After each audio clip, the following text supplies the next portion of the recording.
So one of the things I saw, do you eat seafood? Yeah. Are you a seafood fan? 100%. I am not. Do you eat Subway? Really? Wait, time out.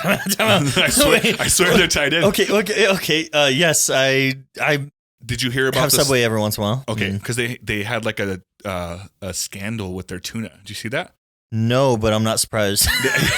That's true. I mean, it was not front page news. Yeah, that's fair. But there was like a scandal that came out. I was reading it the other day because I always like to keep up to date with the weird shit. Yeah, and it was in California. Sure. And I was reading it, and I love Subway. I just don't eat seafood. Sure. That's the reason why I asked. Okay, time out. Well, real quick. Sure. Before we continue. What about seafood messes with you? Because clearly you're not a fan. And I'm from Louisiana, which is one of the seafood capitals in the U.S. Yeah, sure. I think that's why. I've never figured it out. Okay. I legitimately hate it. Like sure. Some people say it and they just have it. Everyone's like, dude, if you season it right, it's good. I've had it a bunch. Is it just the consistency or texture or what? Like, I'll give you my theory. Okay. And I know it's good for you, and I work out a lot, and The Rock eats like crazy amount of cod and salmon. It's like one of his big shit. things. Yeah. And so I'm like, I even forced I marinated it. I just can't do it. Interesting. I think it's nostalgic. I had such a bad childhood in Louisiana. Okay, fair. I think the smell of the seafood, all seafood, no matter what. Yeah, even like my wife likes tuna. If she even salmon opens, is so good. I had a roommate that made lobster one day. Lobster was at work. Fuck lobster. The whole house smelled like seafood. I literally stayed at a friend's house for a week until the smell went away. I don't blame you, but I will say something controversial. Lobster is trash. All of it? Yes. Why does it cost like $1 million for one?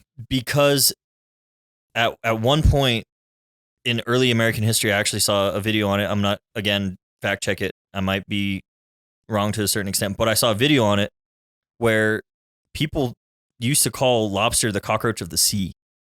And then I think I know what you're talking about. Yeah. Keep talking. And then they ended up they started selling it as a delicacy to the rich folk. I think it was like during the Great Depression or something like that. And it just caught on like wildfire, and then ever since it's kind of been like a quote unquote delicacy. I think it's way too chewy.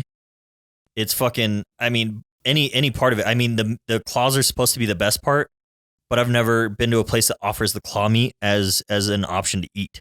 It's always the lobster tail, that kind of shit.